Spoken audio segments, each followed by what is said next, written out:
What's up guys, Jimmy from Mountain Bike Travel Elite here again. Going to do a quick tutorial on how to switch over your rear tubeless tire. I currently have a Maxxis Minion DHR on the back of my Santa Cruz Bronson. I'm going to switch that over to the Aggressor, try something new. So the Aggressor comes in two different forms. There is the single ply EXO casing, which is about 890 grams, and then at 1,050 grams there is the heavier double down, they call it. So this is the double down, so it does have double ply walls on it. It's basically two layers of rubber with a vulcanized layer of butyl rubber in between, so it makes it much stronger. In New England here we have a ton of rocks and stuff, so constantly tearing up the sidewall. So the Aggressor is a really nice tire. The knobs are a little smaller than the DHR, but I think I'll be just fine. On the outside, the treads are a little softer, so they're a softer compound. They call this a dual compound construction. Softer for the outer knobs and then a harder compound for the inner knobs. Now that's basically going to give you a lot more traction without the inner knobs wearing too much, and then some real nice bite on those outer treads. Really interested to see how this thing runs, but let's go ahead and throw it on there and see what we can do.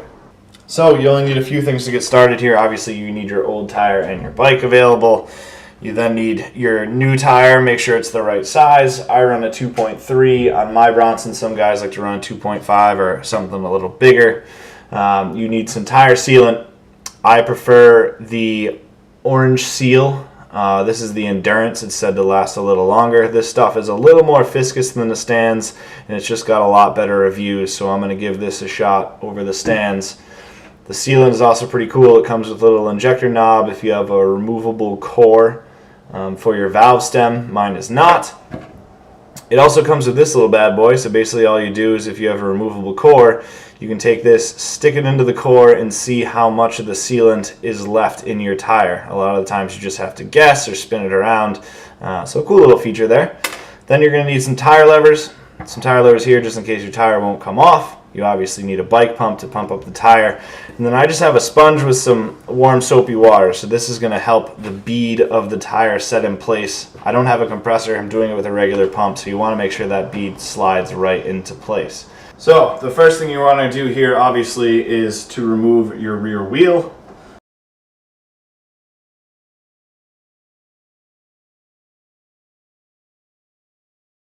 First thing we're going to do, of course, is to remove our valve stem.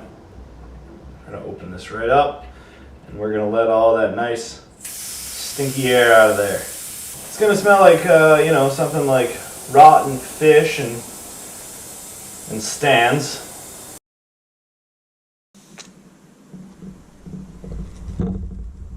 Once you have this down low enough, all you're going to do is push around the edges here. That's going to break the seal off. Now just remember that there's probably still a bunch of Stands left in the bottom of your tire. So as you're taking this off, be careful not to send Stands spewing all over the place. I'm just going to take a tire lever. My tires are pretty beat up, so it should slide right off there. We're going to open this all the way up. A little bit of Stands oozing out there. I had refilled mine recently, so as you can see, there's a pool of Stands in the bottom of the tire there. So I'm going to take this and just dump this out somewhere safe.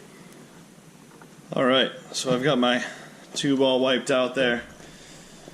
All we're going to do now is break the bead on the other side. It should pop right out, and you should be able to take your tire right off your rim there. Dispose of that. You just want to make sure that you go through, really wipe this all out. I don't want to have any of the old stuff in there. It's also a good opportunity to just give your rim a nice clean. Alright, now we got that all taken care of. So the next step here is going to be figuring out which way that you want your rotation to go. So on many tires there's going to be an arrow. You can see that there. It tells you which way the rotation wants to go, so you want to make sure that obviously the rotation is going towards the front of the bike. So for me, my wheel goes on the bike this way. Of course it's upside down, but I want the rotation to go this way. We'll start by pressing on one side of the tire here. Should be able to just fold that right over. So we've got one side on there. We want to make sure that our valve cap is nice and secure here. So you basically just want to tighten this little bolt up top, make sure that's nice and secure. That's good to go.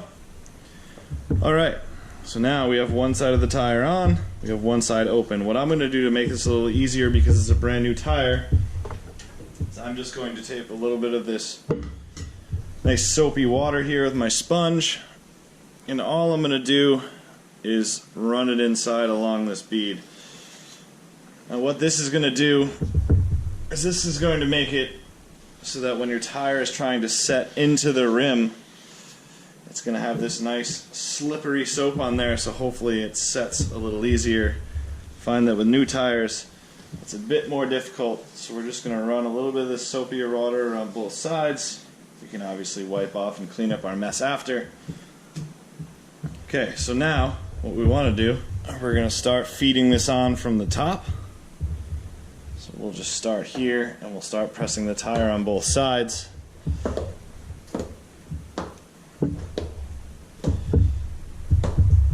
All the way down to the bottom. And we want to leave this hole here. So what this hole is going to do is that's going to allow us to pour in our sealant to make sure that when we seal up the tire everything sits nice and obviously no air comes out. So we leave that little hole there. We have our lovely sealant here. They say 2 to 3 ounces. This is a 4-ounce bottle. I'm just going to throw the whole thing in there and it should be fine. But all we're going to do is literally just pour this sealant right into the bottom.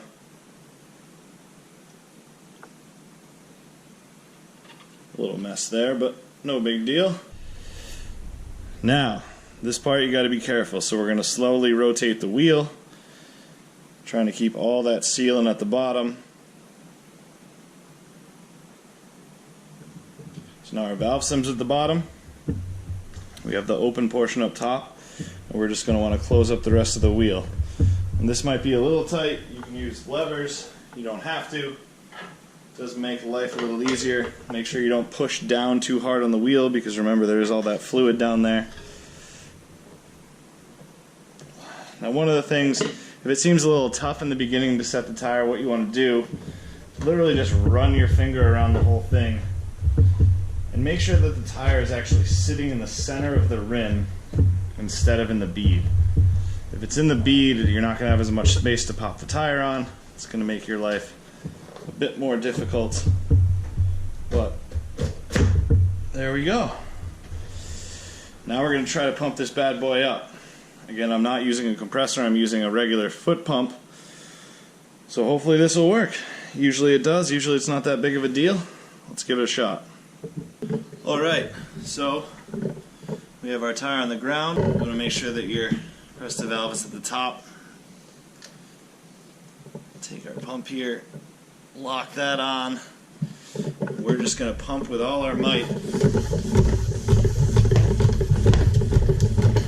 Nice and fast. You can hear the tire popping into place.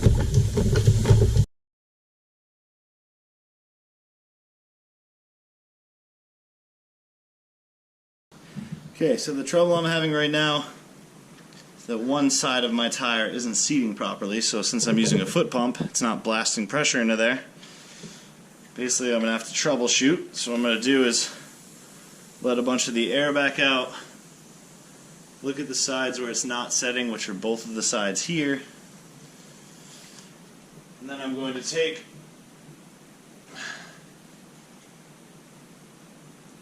some more of my soapy water here. I'm just going to get a bunch of that inside that bead, lube it up extra nice on both sides, and hopefully that nice slippery soap will allow it to pop in place.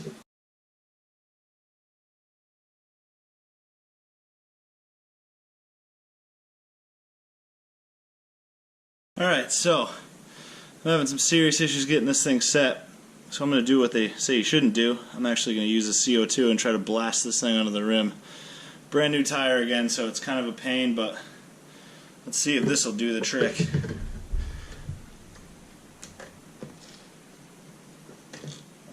Get that all the way on.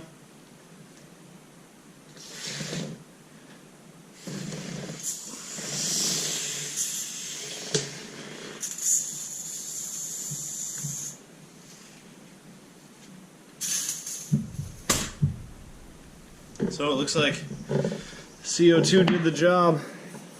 Let's see if we can't finish it off here. Most of the tire is set. Just gonna pump it up so you don't hear any more of those loud, scary snaps.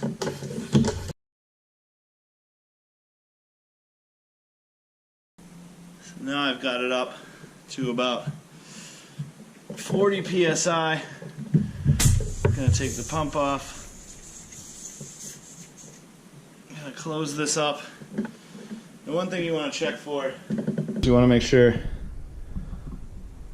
that the tire, you can actually see that little line there right above the D. That's where the tire is supposed to set in place. So you want to just run around the whole tire, make sure that it's all set in place. As long as that all lines up, you should be good to go.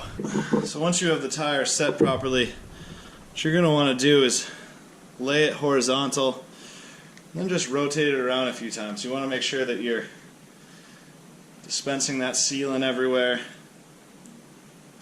That way it's not going to go and deflate on you. Flip it over, do the same thing, and you should be good to go. Just going to throw this back on here.